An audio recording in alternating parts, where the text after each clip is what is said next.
Today on the agenda, the outcome of the George Zimmerman trial caused protest rallies across the nation. What does that tell us about race relations in the United States? A serious, sober discussion and much more today on the agenda. Welcome to the agenda, Washington's only bilingual news program. I'm Danny Vargas. Today, our political panel will talk about immigration reform and the bankruptcy of the city of Detroit. But first, we've seen rallies across the country in reaction to the verdict in the Zimmerman trial. Here's my take on it. The death of Trayvon Martin was a tragedy, and my heart goes out to his family. But there was a fair trial, and the jury decided on a not guilty verdict. The process played itself out. Now, while the overwhelming majority of African Americans were outraged by the verdict, the reactions have been mostly peaceful, and that's a good thing. However, the situation does provide us another opportunity to discuss the state of race relations in our country. Now, race probably played a role in how both Zimmerman and Martin interacted with each other. And race still has some impact on how we all interact with one another, often with negative consequences. Now, clearly we should strive to reduce racism as much as possible in our country. But at the same time, each community needs to take a look in the mirror and be honest about those things that may cause negative perceptions or stereotypes that may lead to fear or desperation. And we should work hard to strengthen our communities. Now, at the end of the day, instead of focusing on our differences, the focus should be on what we have in common, a desire to create a better life for ourselves and our children. Telemundo Washington reporter Juliana Monsalve updates us on the latest on the Trayvon Martin, George Zimmerman trial. Like a broken record, reactions about the final decision on the George Zimmerman and Trayvon Martin case keep coming. The evidence is now in the hands of federal officials after Florida authorities turned it over on Monday, including the gun that killed the African-American teenager. The U.S. Department of Justice is currently considering whether or not to pursue federal charges against Zimmerman, who was found not guilty a few weeks ago. In the wake of the verdict, thousands took to the streets in at least 100 cities across the nation.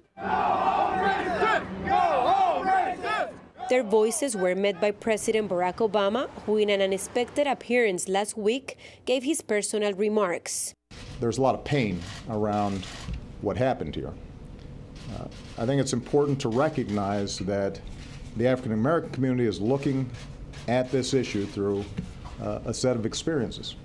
The president also called for reconsideration of a Stand Your Ground legislation used to get Zimmerman acquitted after his testimony of self-defense. Stand Your Ground has been criticized by civil rights activists. But to those who say that it's not about racism, we say that we're living in a system of racism. Martin was shot to death by Zimmerman in a confrontation in a residential community in Sanford, Florida. In Washington, Juliana Monsalve. Juliana, thanks for joining us. Thank you for having me. Now, in your piece, you talked about the fact that the Justice Department is investigating to see if there is enough evidence to proceed with a violation of civil rights case against George Zimmerman. My understanding is that there probably is, the likelihood of that happening is probably fairly slim, that there's probably not enough evidence to move forward with a case of civil rights violation. Is that what you understand to be the case as well? That's right, Stan. And actually, you know, all legal experts agree that this is not going to go anywhere at the federal level, just as it happened at the state level. There's just a lack of evidence, and that's why they found him not guilty in Florida, and that's what's maybe going to happen here as well in Washington, D.C. And so I'm thinking the only other possibility in terms of additional legal cases might be the Trayvon Martin family suing Zimmerman for a civil case and wrongful death. Is that correct? That's right. They're talking about a civil lawsuit, and we're going to have to stand by and see what's going to happen with that, as well as if the states are actually going to reconsider their Stand Your Ground legislation. We'll have to wait and see. But at the federal level, I don't think the case is going to go anywhere. Well, I appreciate it very much, Juliana, the update, and we'll keep an eye on what's happening with the case. And coming up on the agenda, we'll take an honest and frank look at racism in the Hispanic community. But first, our political panel discusses immigration, Detroit, and much more. Don't go away.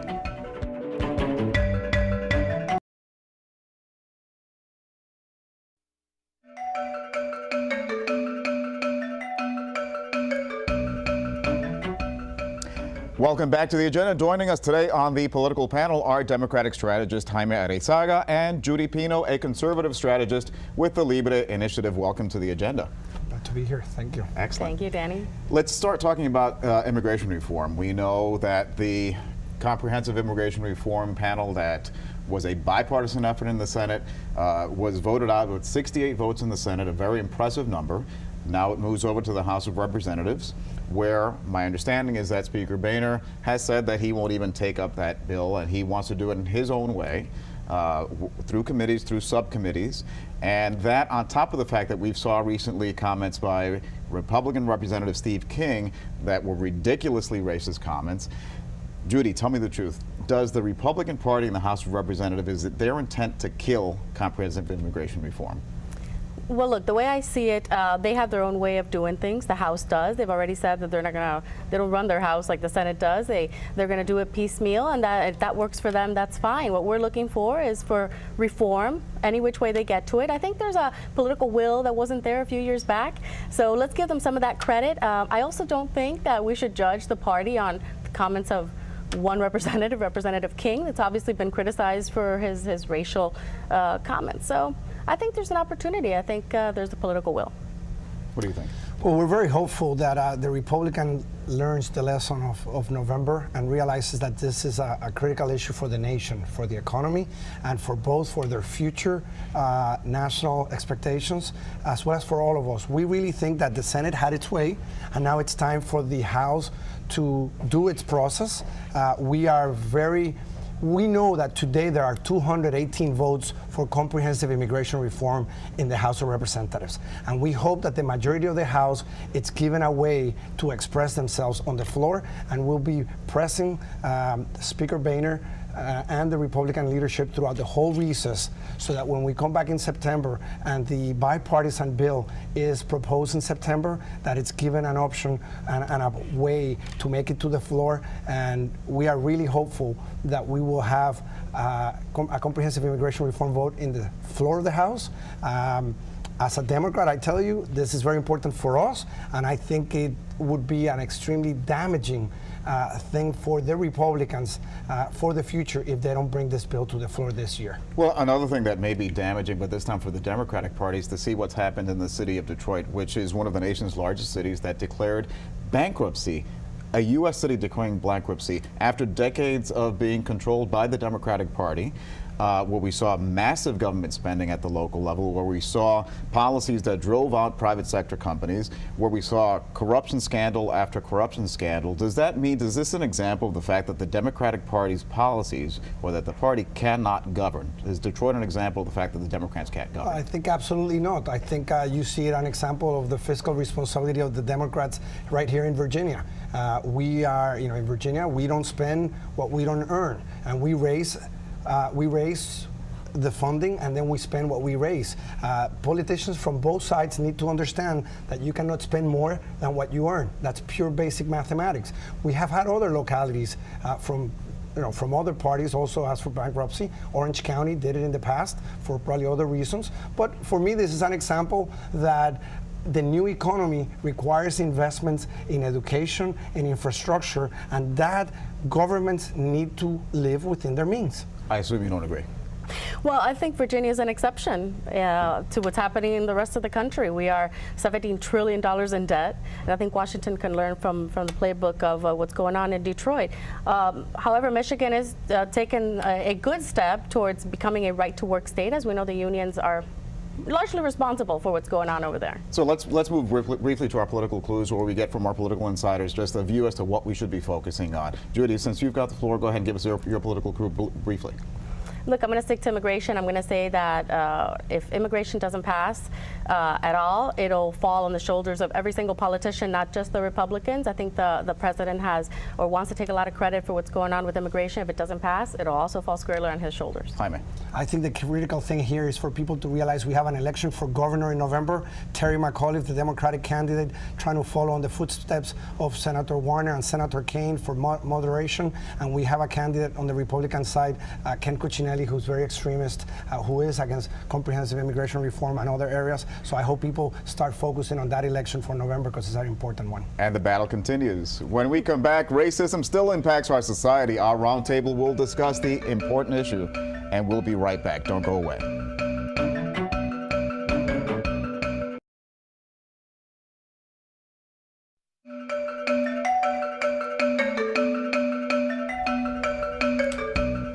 Welcome back to the agenda. The Zimmerman trial has caused a new discussion on racism in America.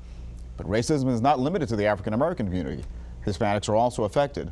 Racial slurs were directed at New York-born singer Mark Anthony after singing God Bless America at the baseball All-Star game. Similar remarks were hurled at Mexican-American boy singer who sang the national anthem at the NBA championship game. The question I ask myself is, what's going on here? There's a level of insanity that's taking place in the country, and we want to talk about that. Joining us in our roundtable is Lenny Gonzalez. She is Secretary of VACOLAO, the Virginia Coalition of Latino Organizations. Thank you, Lenny, for joining us. Thank you. We also have John Gonzalez, reporter with ABC 7, and Juliana Monsalve joins us again from Telemundo, Washington. Thanks for joining us all. Thank you, Dan. Thank Juliana, I'd like to start with you because I know that at the national level, this phenomenon appears to be taking place, and it seems as though it's happening more frequently, these types of comments. What are you seeing out there in terms of what's happening at the national level with these types of slurs and comments? Well, I think this has been taking place for a long time. Today it might be worse, but I mean, if we talk about, for example, the Mark Anthony incident, to me that's just plain ignorance. You have somebody that looks different, and then it comes all sort of generalizations and assumptions that are just wrong. So it is happening, but it isn't happening necessarily more than it used to. It's just more, we have social media now. So it's just more out there, I think. That's a good point. A lot of avenues by which some of these racial comments can be displayed. And it's not just happening at the national level. I know it's happening here at the local level as well. Lenny, we know that a few years ago when we had the day labor debate that was taking place here in the area, we had similar comments in Prince William County, in Herndon. So it's happening as well at the local level. From your perspective, working on the ground at the local level, what are you seeing out there today?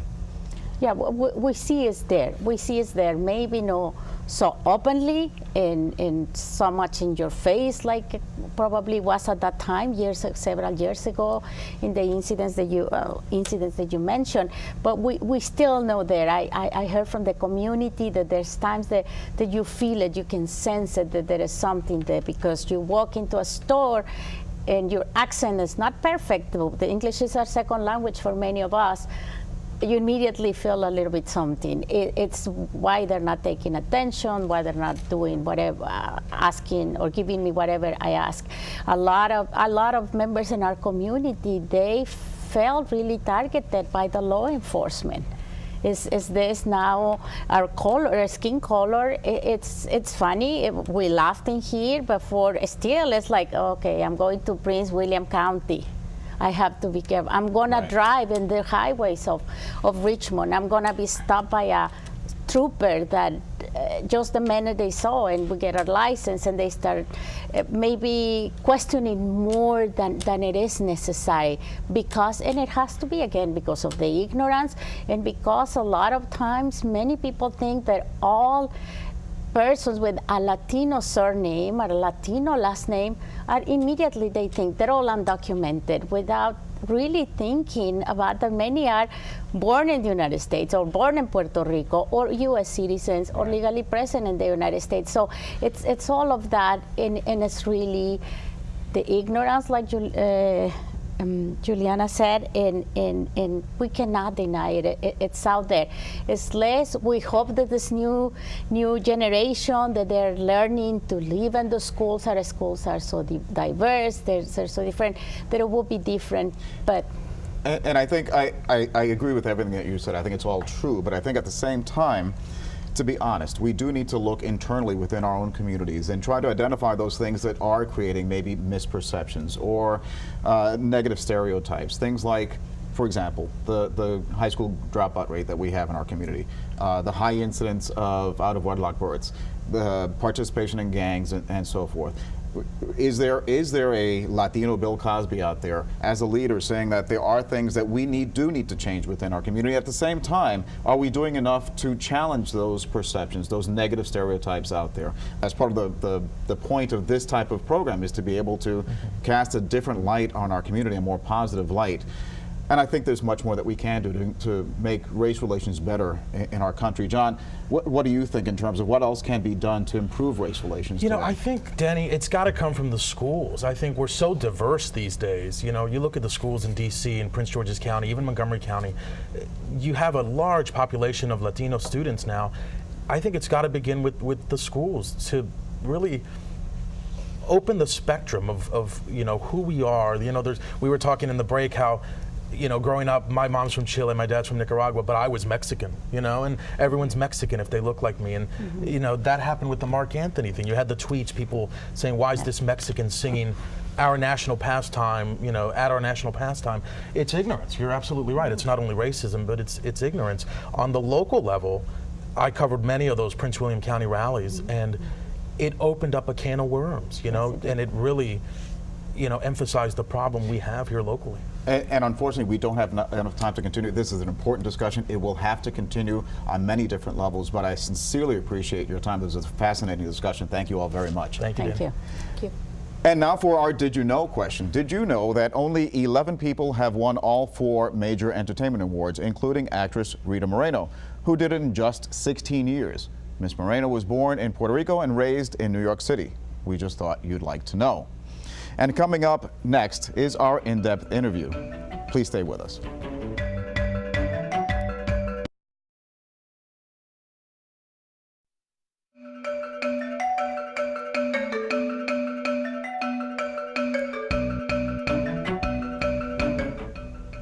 And in our in-depth interview segment, we are honored to have former United States Commerce Secretary Carlos Gutierrez. He is also the former CEO of Kellogg Company. And born in Cuba, Secretary Gutierrez is behind a super PAC called Republicans for Immigration Reform. He's also now the vice chair of Albright Stonebridge Group. Mr. Secretary, thanks for joining us. Pleasure. Always a pleasure, Dan. Thank you. We're going to speak briefly about politics first. I know you've been a leader in the Republican Party, and what we've seen in the last couple of years, I think I find a little bit disturbing in terms of not that Congressman King's recent remarks are indicative of the party, but they do sort of cast a negative light on the party. I think the reluctance on behalf of the party to actually move comprehensive immigration reform is also disturbing, particularly in light of the fact that the party does need to be able to bring Hispanics back into the party if they hope to win future elections at the national level. What are your thoughts briefly on the politics behind what the Republican duty is doing with regards to the Hispanic community? I think the comments from Representative King were just very unfortunate. They don't represent the Republican Party, and I was very glad to see that Speaker Boehner and Eric Cantor came out against. In fact, I think everybody's come out against. I mean, this guy is way off on an extreme, and he's doing the country damage, he's doing the party damage, and I think he's doing his own state damage. I'm actually quite confident or optimistic that something can be done in the House. And I know they're taking their own piecemeal approach, but eventually they're going to get to a conference. I think those 2 bills can be made into one. The important thing is that there is a will to get it done. So I believe we're going to get comprehensive reform. And I certainly hope so. I think for the Hispanic community, it's good to be able to have the opportunity to vote for 2 parties. I think if they're monolithic politically, I think that's damaging to the Hispanic community. Let's switch gears and move to the economy briefly. We know that the Republicans have a different idea in terms of what would move the economy than President Obama and the Democrats. We know that we have an unsustainable level of debt in our country. We know that our recovery after the recession has been anemic. We know that growth is almost non-existent. What would be the Republican plan or Commerce Secretary Gutierrez's plan to improve the economy and create the millions of jobs that we need to create? Well, I think that in the speech that the president gave yesterday, there's a confusion about what moves the economy.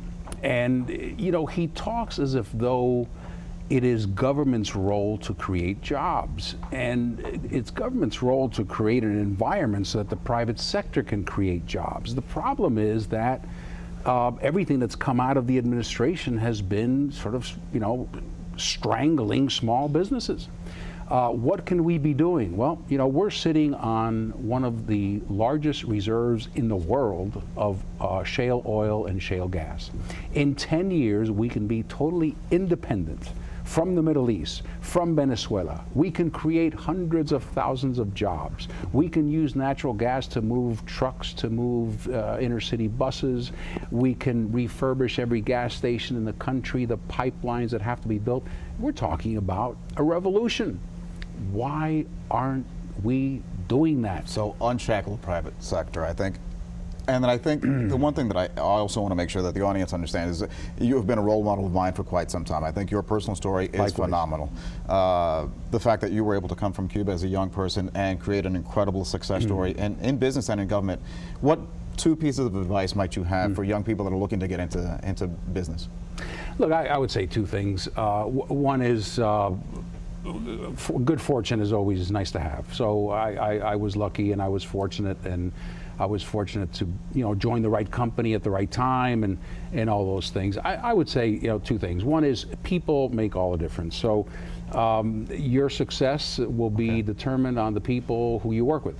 And two is stick to the job you have. If you do that well, everything will work out. Thank you very much, Mr. Secretary. And don't forget that the agenda is Washington's only bilingual news program.